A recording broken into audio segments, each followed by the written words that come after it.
iglesia. Qué bueno poder vernos después de esa semana cargada que tuvimos en las conferencias de Vertical. La foto que vamos a ver a continuación, que estamos viendo, es la foto de un caballero que tenía por nombre Gustavo Mejía. Él perdió la vida a los 34 años cuando tenía 6 hijos y 34 años de edad en el departamento de Copán. Y su vida fue arrebatada por un medio hermano, hermanos por parte de padre. Este medio hermano andaba ingerido de bebidas alcohólicas y sin motivo alguno simplemente le disparó con su arma a su hermano, quitándole la vida.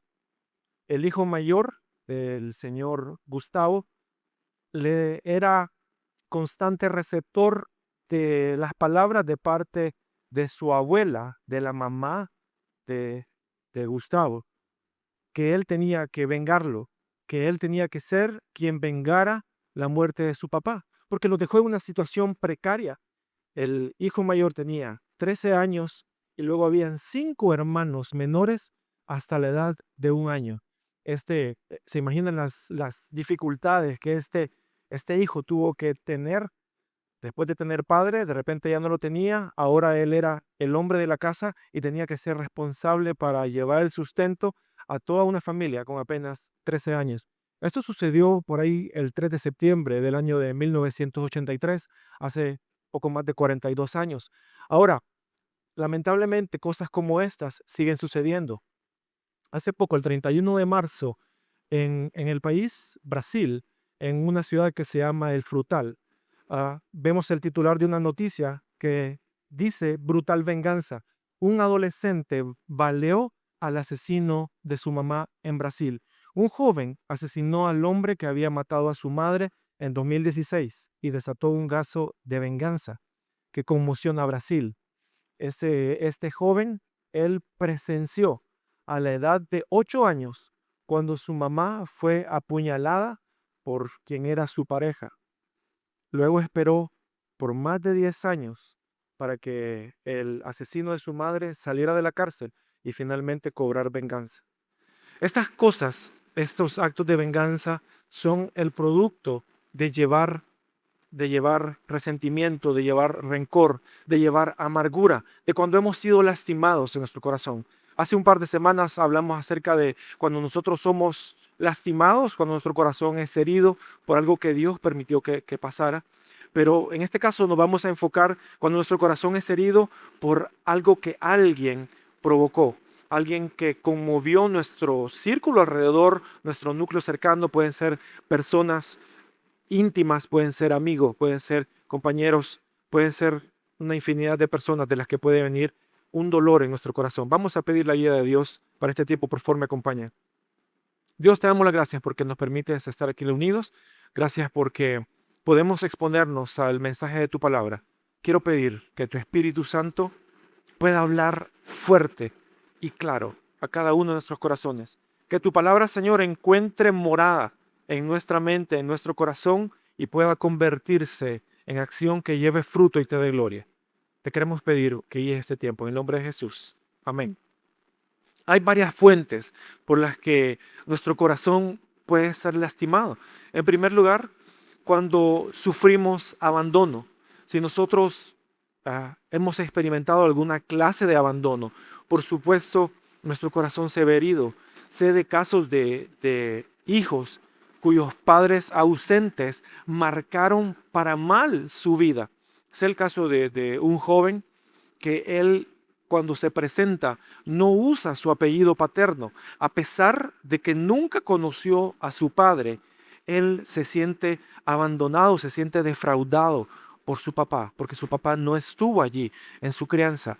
Cuando nosotros recibimos alguna clase de abandono, sin duda nuestro corazón se ve lastimado. Por supuesto, también cuando experimentamos traición.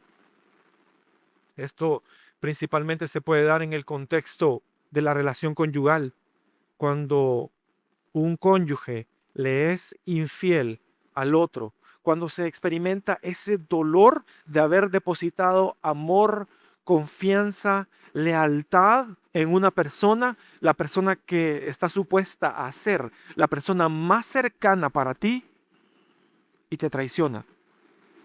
Rompe tu confianza. Por supuesto que es algo doloroso.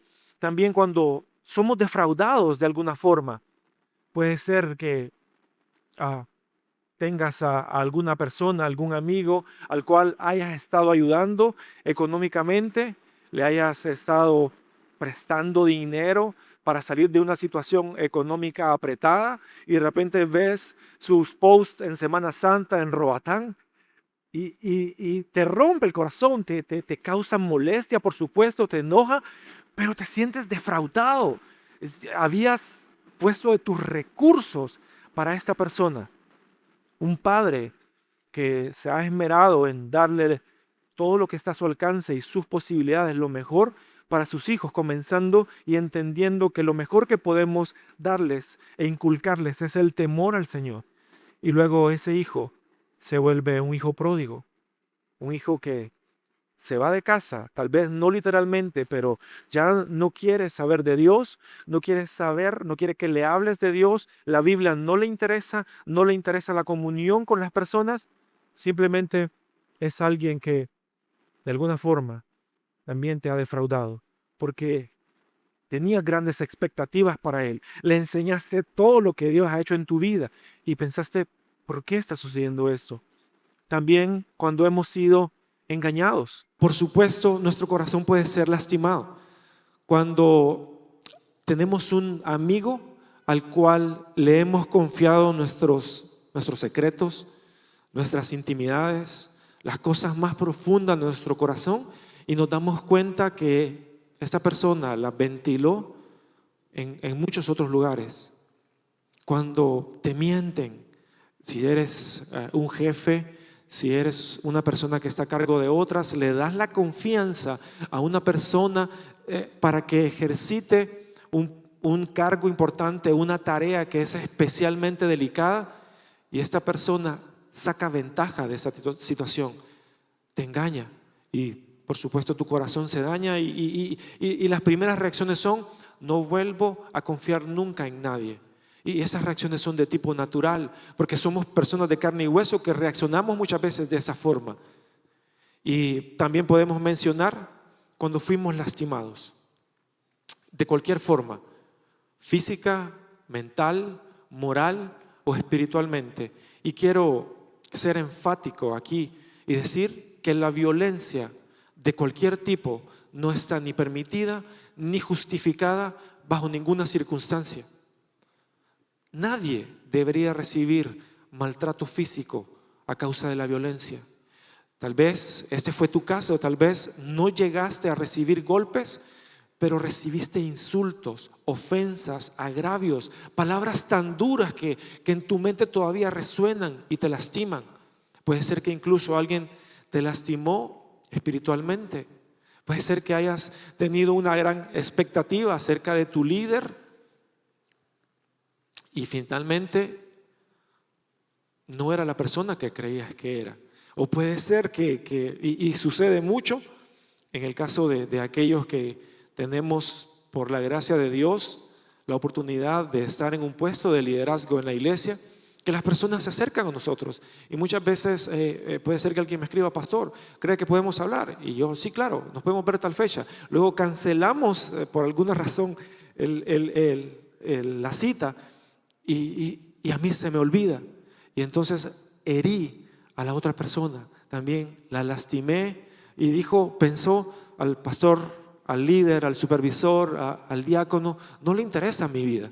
Y puede ser que hayamos estado allí, puede ser que hoy en día estés lidiando con resentimientos, con emociones de este tipo, pero Dios está interesado en que podamos sanar nuestro corazón desde lo más profundo para experimentar una verdadera comunión con Él. Hace 2 semanas hablé acerca de Job, cómo Job pasó todas estas situaciones, cosas inimaginables. Cuando nosotros pensamos en personas de la Biblia a las que nosotros admiramos y tal vez te preguntan: ¿Como quién te gustaría ser? Me gustaría ser como Pablo, que fue misionero, que anduvo fundando iglesias y en varias ciudades. O me gustaría ser como Pedro, ese impulsivo, ese un poco bestia, pero a la vez un poco gente, que finalmente fue amansado por Dios. Pero pocos pueden decir, me gustaría ser Job, porque pasó por muchas penas, porque pasó por mucho dolor. Y Job, lo mencionábamos hace 2 semanas, recibió la visita de 3 amigos. 3 amigos que permanecieron en silencio por espacio de 7 días sin pronunciar una sola palabra. Pero luego, a lo largo del libro de Job, van a pronunciar discursos en contra de Job. Y vamos a leer así rápidamente algunas cosas de las que sus amigos le dijeron. Algunas de las acusaciones que Elifaz, Bildad y Zofar dijeron contra Job incluían, entre otras, lo acusaban de crueldad con los necesitados y abuso de poder. Le decían a Job que era alguien cruel con los huérfanos y con las viudas y que él abusaba de su estatus, de acuerdo a Job 22 del 5 al 9. También afirmaron que sus hijos murieron por sus propios pecados. Si recuerdan, los 10 hijos de Job murieron cuando les cayó el techo de la casa en que estaban. Uno de ellos se atrevió a decir, estaban en pecado y por eso murieron. ¿Has estado alguna vez en una situación como estas y llega alguien espiritual de esa manera? Es que a lo mejor a usted le pasa eso porque está en pecado. Muchas veces creemos que cuando vamos a consolar a alguien tenemos que hablar. Hay ocasiones en las que simplemente nuestra presencia hará la diferencia. No siempre tenemos que hablar. No siempre las palabras van a tener un efecto consolador. Con que estemos allí podemos causar una gran diferencia. Otro de sus amigos lo acusó de ser un hipócrita y tener falta de una verdadera piedad. Lo acusó de aparentar, de que toda su vida en realidad era solo una fachada que se desmoronó y que Dios descubrió. Otro de ellos le dijo que él merecía un castigo aún mayor. Le dijo, esto que te pasó es solo un poquito de lo que en realidad deberías haber recibido. Y finalmente uno de ellos lo acusó de ser arrogante y hablar palabras vacías. ¿Qué tal esos amigos? Que está Job caído y ellos todavía lo están pisoteando aún más. Puede ser que te sientas identificado en esa parte y tu corazón quedó dañado. Vamos a atacar cómo sanar un corazón, pero para ello necesitamos llegar hasta la propia raíz del problema. Y la propia raíz del problema no está en las personas que nos lastimaron, no está en ese cónyuge que te fue infiel, no está en ese hijo pródigo que se fue de casa, no está en ese líder que te falló. La raíz del problema se encuentra en mí, se encuentra en mi propio corazón. Hebreos 12:15, un verso bastante interesante, dice lo siguiente: miren bien que ninguno deje de alcanzar la gracia de Dios, que ninguna raíz de amargura brote y cause estorbo, y que por ella muchos sean contaminados. Este verso y otro que vamos a ver un poco más adelante requieren interpretación y aplicación bastante específica, porque si no nos podemos confundir. Leámoslo nuevamente.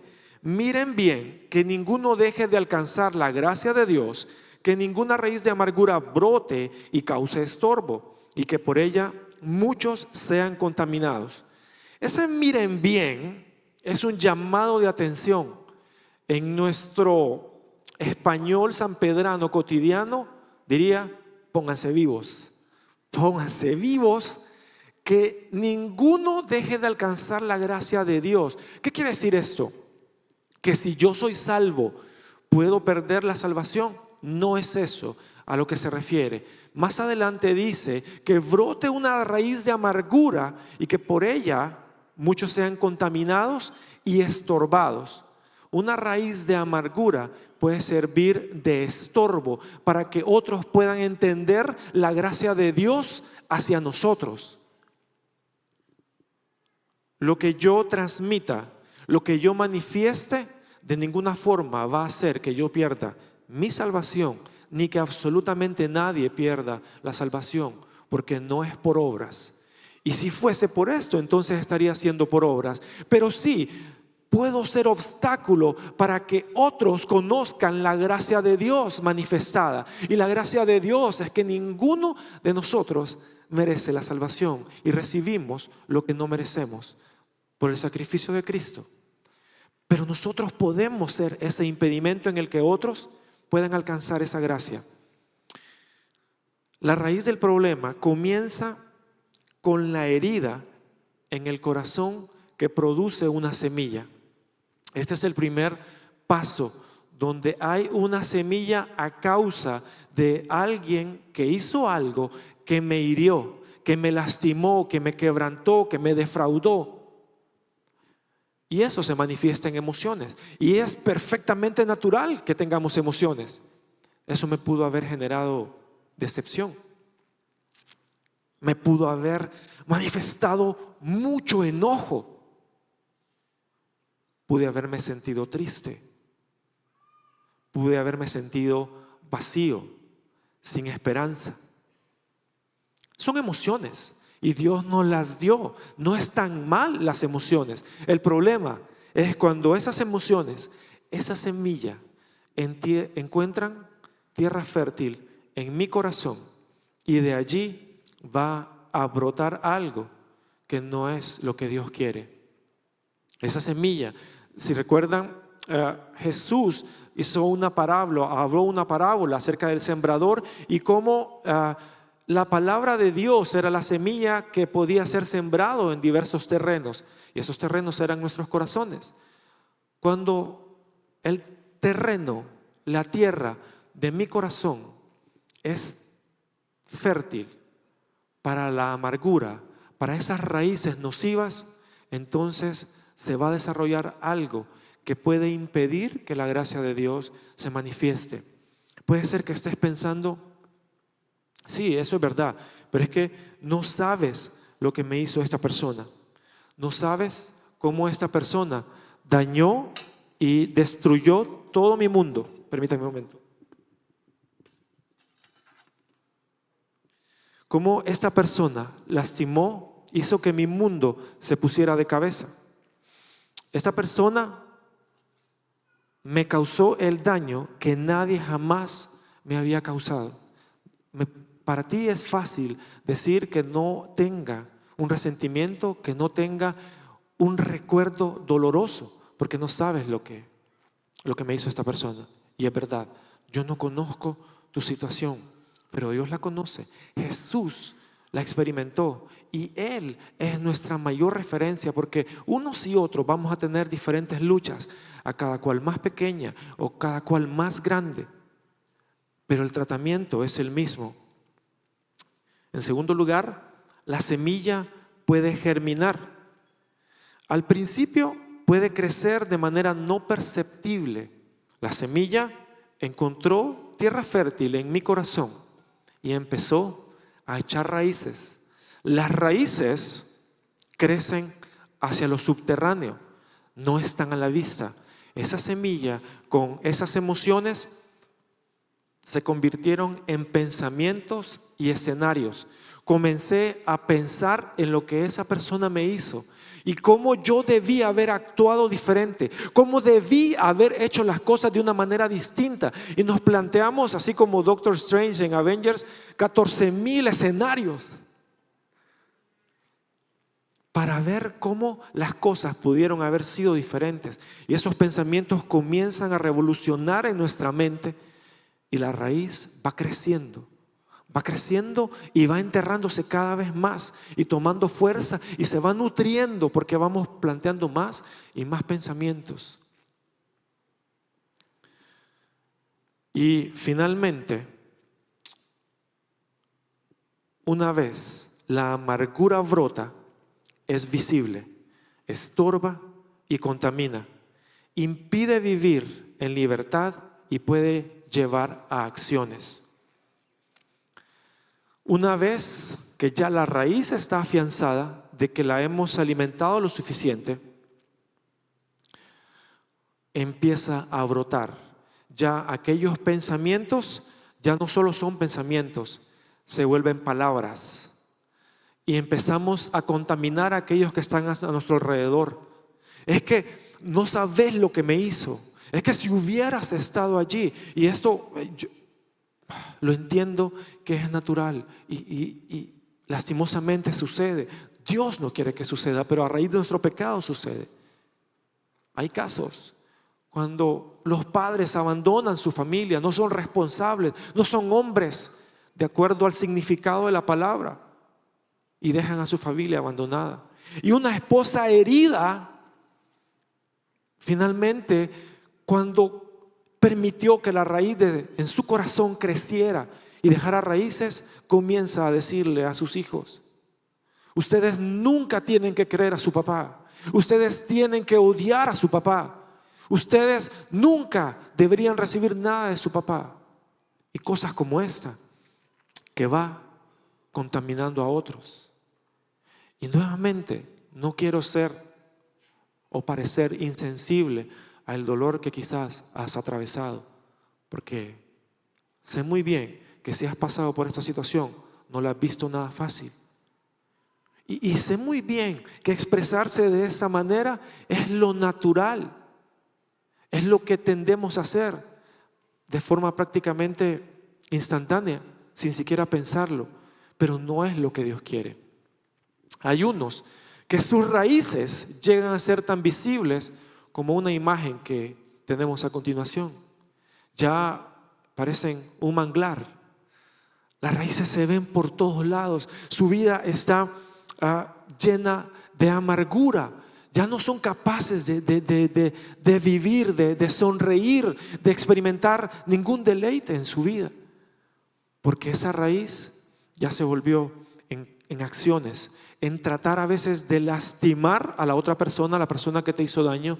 Así como ese chico en Brasil que esperó 10 años para que aquel que le quitó la vida a su mamá pudiera estar libre, y lo estudió por semanas y por semanas hasta que finalmente le quitó la vida. Eso es lo que nosotros naturalmente tendemos a hacer.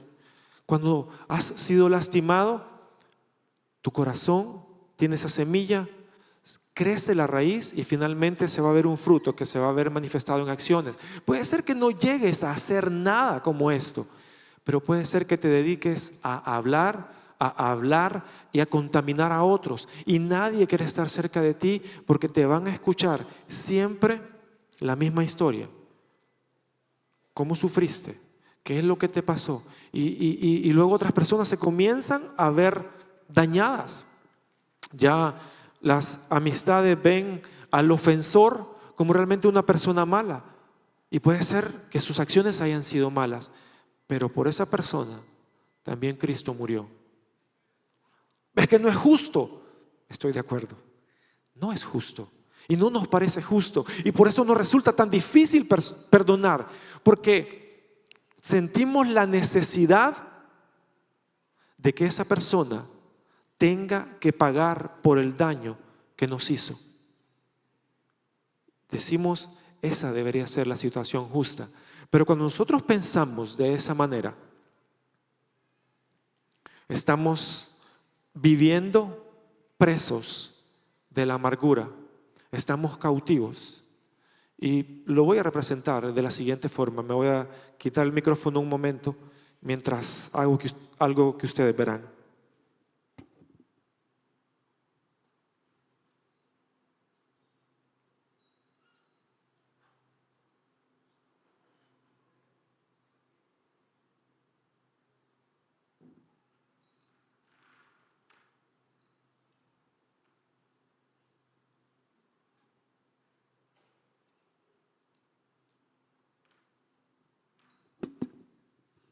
Estoy encadenado a un grillete. Estoy cargando con un peso que, si bien es cierto, me va a permitir moverme, me va a estorbar. No me va a permitir moverme al mismo ritmo que podría moverme si dejo de cargarlo. Y a veces nos acostumbramos tanto a estar encadenados, a vivir con esa parte de resentimiento, rencor, que nos parece que si lo dejamos, nuestra vida no va a ser igual y no vamos a estar en paz hasta que la persona que nos hizo daño reciba su merecido. Lo más triste es que este tipo de encadenamiento estorba también a otros, porque personas que están a nuestro alrededor nos copian, nuestros hijos, nuestro cónyuge, nuestras amistades, y de alguna forma comienzan a creer y a adoptar que esta es la forma de vivir, aprisionados a una emoción, a un sentimiento, a un deseo de clamar por justicia, que no nos deja movernos en la dirección correcta y al ritmo que Dios quiere que vayamos. Son difíciles las heridas, por supuesto. Son cosas que nos lastiman tanto porque vienen de las personas que amamos, de las personas en las cuales nosotros creímos que jamás nos iban a lastimar.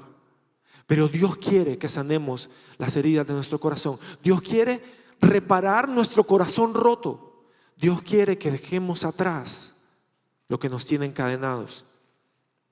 Y necesitamos sanar desde la raíz. Efesios 4, 31 y 32 dicen lo siguiente: quítense de ustedes toda amargura, enojo, ira, gritos y calumnia, junto con toda maldad. Más bien sean bondadosos y misericordiosos los unos con los otros, perdonándose unos a otros, como Dios también los perdonó a ustedes en Cristo.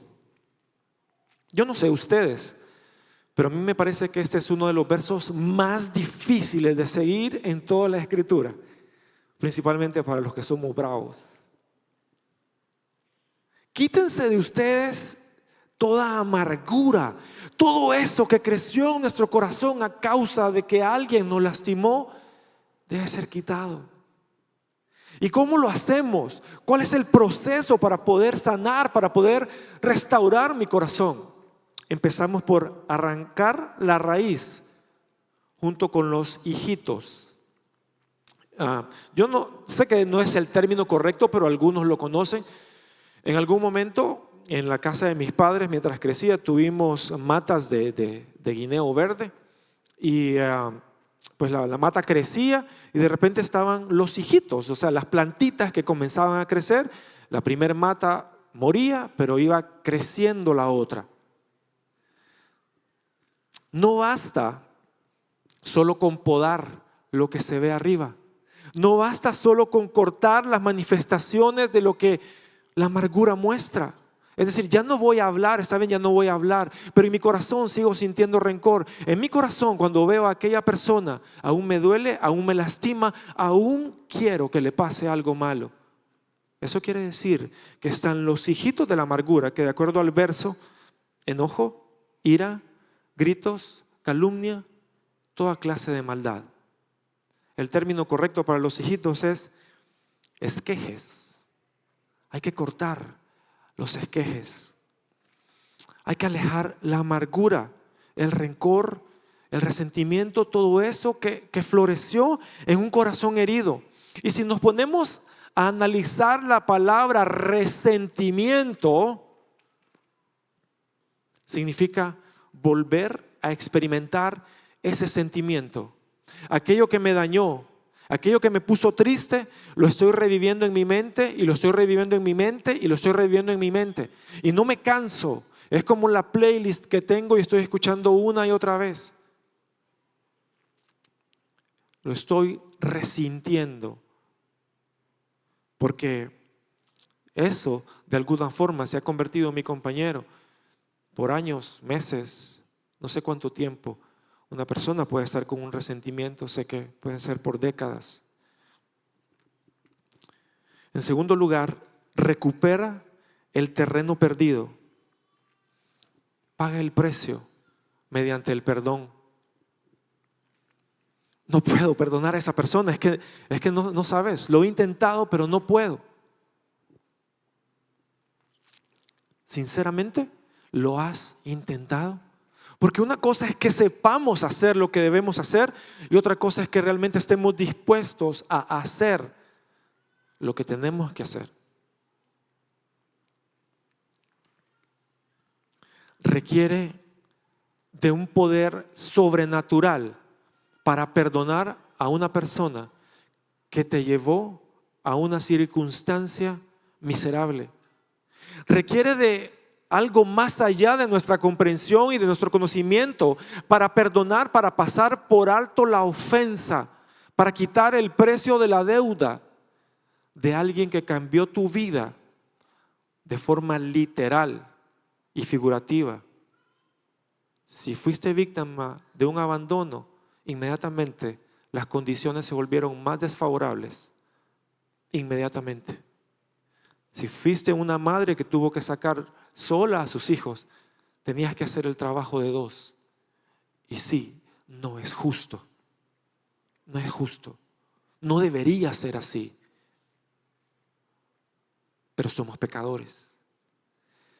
Y nosotros somos pecadores regenerados. Somos pecadores, personas que sin tener nada diferente a otro, recibimos a Jesús en nuestro corazón y nuestro viejo ser ahora es una nueva persona y el Espíritu Santo está trabajando en esa regeneración, en ese nuevo yo. Y ese nuevo yo no puede seguir arrastrando el peso de algo que me está impidiendo llegar al lugar que Dios quiere que llegue.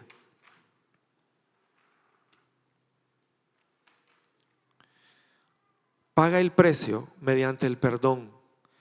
La palabra perdonar viene de un compuesto del latín donar. Todos sabemos lo que es donar. Voy a donar algo a alguien. Eso quiere decir regalar. Y significa completo. De tal forma que perdonar es dar por completo eso a esa persona que no se lo merece. Porque tú y yo tampoco nos merecemos el perdón. Y por eso es por misericordia. Porque no nos lo merecemos. Lo que nosotros nos merecemos es el infierno a causa de nuestro pecado. Pero Jesús, lleno de amor, vino a este mundo, se entregó voluntariamente, fue crucificado y resucitó al tercer día para que mediante su gracia, lo que no merecemos, no recibamos la justicia de Dios, que es lo que merecemos. Porque si hubiese justicia, la justicia de Dios demandaba muerte y Jesús pagó el precio de mi deuda. Jesús me perdonó, de tal forma que perdón es dar por completo. Justamente antes de entrar hablaba con alguien y me decía, ¿cómo puedo saber si hay perdón auténtico o si es un perdón a medias? Porque me decía esta persona, y yo creo que es un razonamiento que a veces podemos tener y puede tener sentido. Es que si te peleaste con un amigo porque defraudó tu confianza, te traicionó y luego dijiste lo perdono, pero ya no es mi amigo, entonces no has perdonado. No necesariamente el perdón va a llevar a volver a relacionarme con esa persona de la forma que lo hacía antes. No necesariamente. Piensen, por ejemplo, o pensemos en el caso de alguien que abandonó su familia y se unió a otra persona. Finalmente decides perdonar a esa persona. Pero eso no significa que entonces vas a reanudar la relación con esa persona. Significa que ya en tu mente y en tu corazón no hay espacio para el rencor hacia esa persona. Ya no piensas el desgraciado. Y pueden venir todos los apócopes y peyorativos de doña Paquita, el adefesio de la vida, animal rastrero. Podemos usar algunos peyorativos como los que Jesús le decía a los fariseos: sepulcros blanqueados, si nos queremos poner más espirituales, hijos del trueno. Ya en tu mente está limpia de eso. No te interesa que le vaya mal. Puedes dar un siguiente paso, porque recuperar el terreno perdido es donde antes había una raíz de amargura, ahora hay espacio para el perdón. Ya esa hiedra venenosa que estaba allí en tu corazón, ahora deja un espacio libre para que crezca algo diferente. Pero hay que pagar el precio. Jesús contó una parábola acerca de dos deudores. Quizás muchos la conocemos. Uno le debía una pequeña cantidad a su prójimo, y ese al que le debía la pequeña cantidad, le debía una cantidad impagable a su señor acreedor. El acreedor perdonó la deuda de ese siervo, esa deuda impagable, la perdonó. Luego este que recibió el perdón se encontró con su par, con su prójimo, y por una deuda infinitamente más pequeña lo ahorcó y le demandaba que le pagara. De esta forma somos tú y yo cuando no podemos dar perdón. Sé que es duro, sé que es difícil, sé que posiblemente luchemos por no querer dar perdón, pero eso es lo que Dios quiere. Tercer lugar, planta un nuevo árbol. Ora por aquellos que te dañaron. Bendice a los que te hirieron. Entonces, cuando hacemos eso,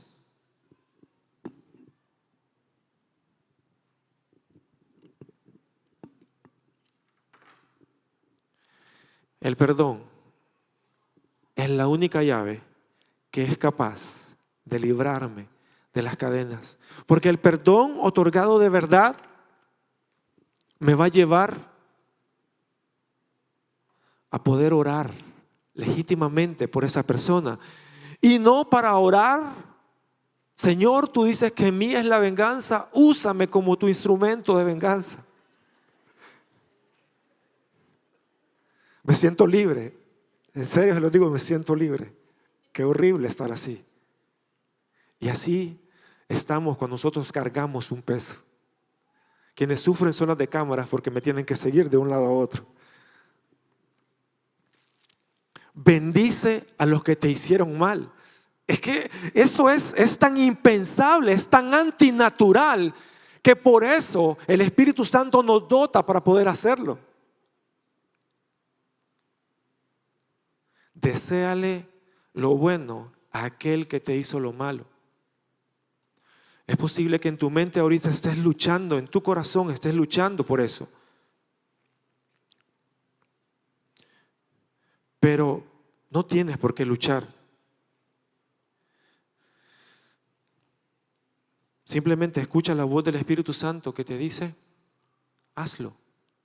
Porque Jesús nos enseñó eso. No es tan solo perdonar, sino que desearles el bienestar. Eso es bendecir. Volvemos al libro de Job, capítulo 42, versos del 7 al 10. Esto es después de que Dios le habla a través del torbellino a Job. Entonces se dirige a los tres amigos de Job y les dice lo siguiente: y aconteció después que el Señor habló estas palabras a Job, que el Señor dijo a Elifaz, el temanita: mi ira se ha encendido contra ti y tus dos compañeros, porque no han hablado lo recto acerca de mí, como mi siervo Job. Ahora pues, tomen para ustedes 7 toros y 7 carneros, vayan a mi siervo Job y ofrezcan holocausto por ustedes. Entonces mi siervo Job orará por ustedes, porque a él atenderé para no tratarles con afrenta, porque no han hablado recto acerca de mí como mi siervo Job. Entonces fueron Elifaz el temanita, Bildad el sujita y Sofar el namatita, e hicieron como el Señor les había dicho. Y el Señor atendió a Job. El Señor restauró a Job cuando él oraba por sus amigos, y aumentó el Señor al doble todo lo que le había pertenecido a Job. Este debió haber sido un momento memorable.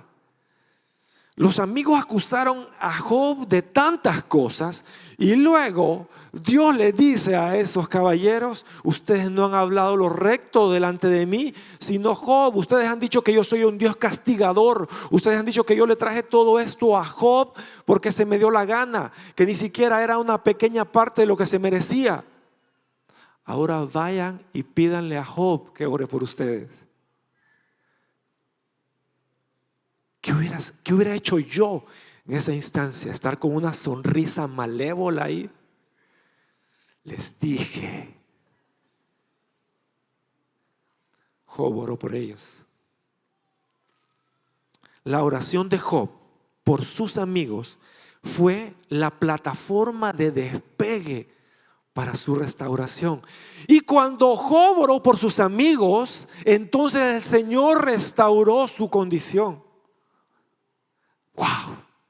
Esto es sobrenatural.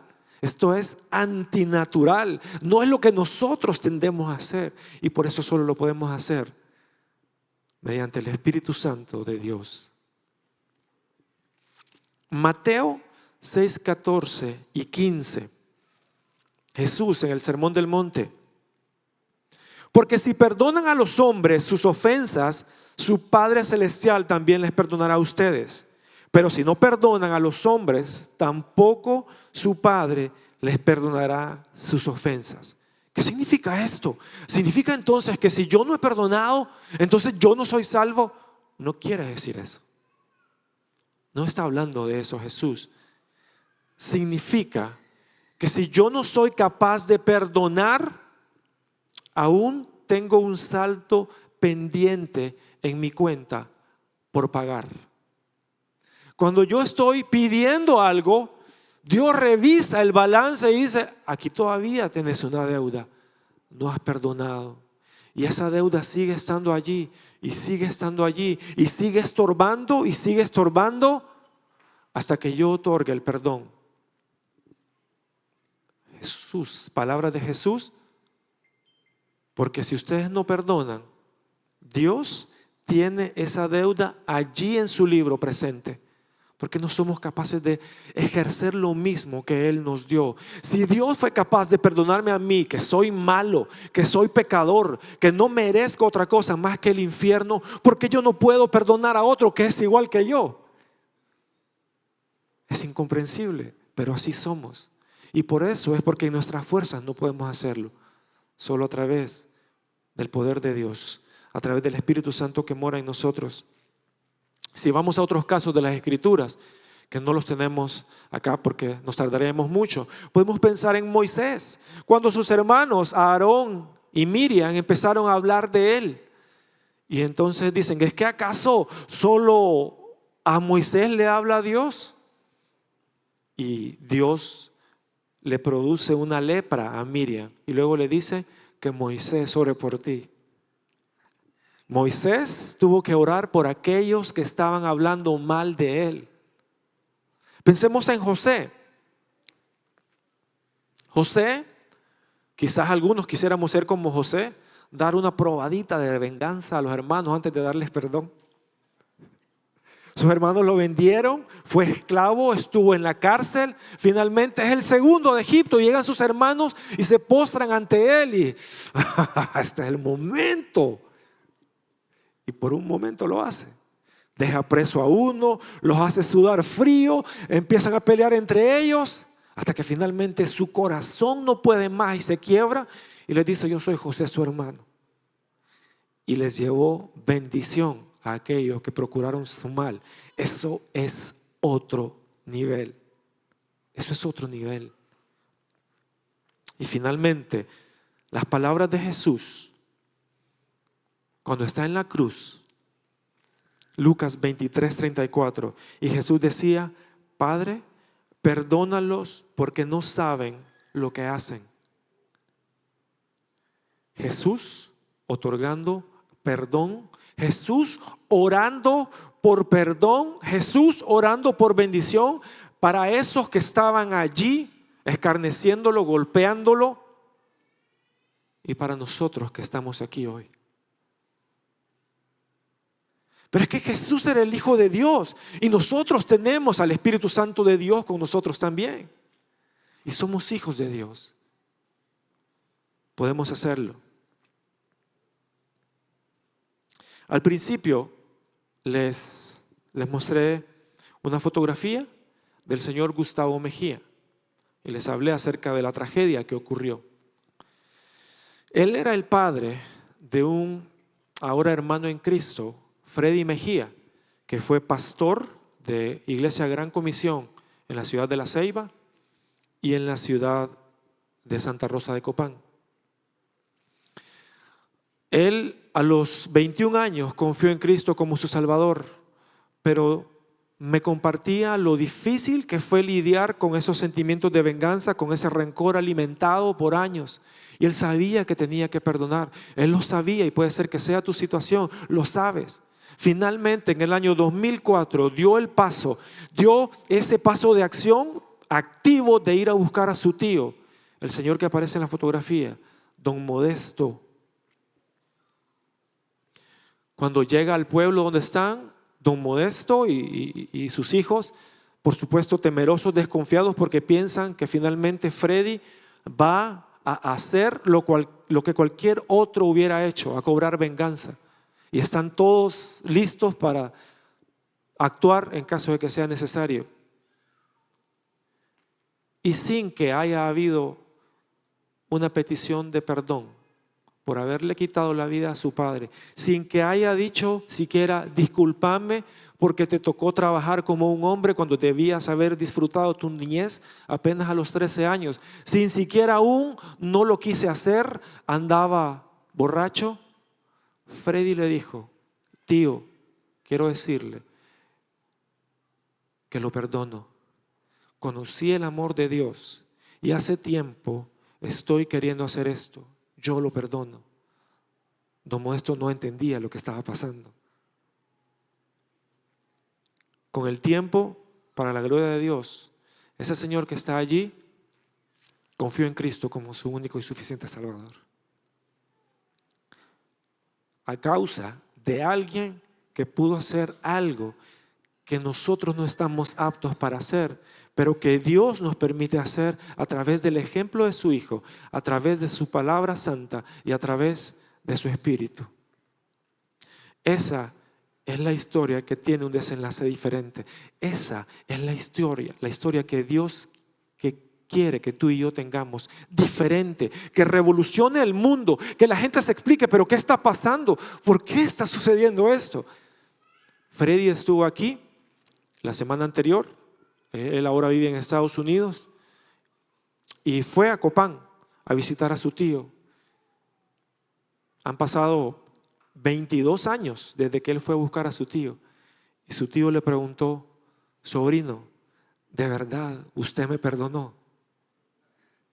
Porque no se puede creer, no se puede creer. Así es el amor de Dios, no se puede creer. Cierro con esto. Y andaba un poco inspirado, así que cierro con este verso en rima que dice, el perdón es una firme decisión, aun si del otro no hay confesión. Cuando a mis derechos doy cesión, Dios comienza en mí la sanación. Aun si el otro no dice perdón, cuando yo cedo mi lugar, va a comenzar Dios a restaurar ese corazón y a plantar ese árbol de perdón y bendición. Quiero pedirles, por favor, que se puedan poner de pie. Y quiero pedirles que me acompañen con sus ojos cerrados, su rostro inclinado. Y así como estamos, con el rostro inclinado, los ojos cerrados, yo quisiera invitarte, si Dios te habló a través de su palabra, si Dios te habló a través de este mensaje, si te sentiste identificado, has estado luchando con falta de perdón, has has estado almacenando resentimiento, rencor en tu corazón hacia alguien y el Espíritu Santo te dijo, es tiempo de perdonar y bendecir, yo quiero que por favor puedas mostrármelo levantando tu mano. Así como están, pueden dejar sus manos alzadas. Yo quiero orar por ustedes. Si hoy has entendido que Dios quiere que perdones, mantén tu mano en alto. Si hoy quieres otorgar el perdón a alguien, hoy quieres liberarte de esa cadena, por favor levanta tu mano. Quiero orar por ti. Quiero orar para que Dios te permita dar el siguiente paso y puedas bendecir a esa persona que te lastimó. Gracias por aquellos que tienen su mano alzada. Por favor, déjenla así como están y vamos a orar. Dios, yo te doy las gracias por cada hermano que está aquí, por cada hermana que hoy salió transformado por el poder de tu palabra y que hoy tu Espíritu Santo le ha dicho, necesitas perdonar. Señor, gracias porque los vas a librar de una cadena, de un peso y van a poder moverse en libertad. Gracias, Padre, porque tenemos el ejemplo de Jesús que aun cuando lo vituperaban, aun cuando lo maltrataban, Él no abrió su boca, sino que derramó su sangre para perdonarnos. Gracias por esos corazones que hoy son libres. Gracias por aquellos corazones que fueron libertados hace tiempo. Y gracias por aquellos que nunca han tenido un rencor o un resentimiento. Y te pedimos para que los puedas tener libres de una raíz de amargura. Señor, gracias por que tú transformas nuestras vidas. Gracias porque solo tú eres capaz de hacer cosas tan impresionantes como el otorgar perdón a una persona que te lastimó. Gracias porque a pesar de que éramos nosotros clavando esos clavos en el cuerpo de Jesús, tú nos perdonaste y nos amaste. Gracias por ese amor y ese perdón inmerecido. Señor, haz grandes cosas a través de estos hermanos y estas hermanas que ahora tienen una nueva libertad, que experimenten esa plenitud que solamente tú puedes dar. Gracias por sus vidas. Gracias por tu ejemplo. Gracias por tu amor. En el nombre de Jesús. Amén.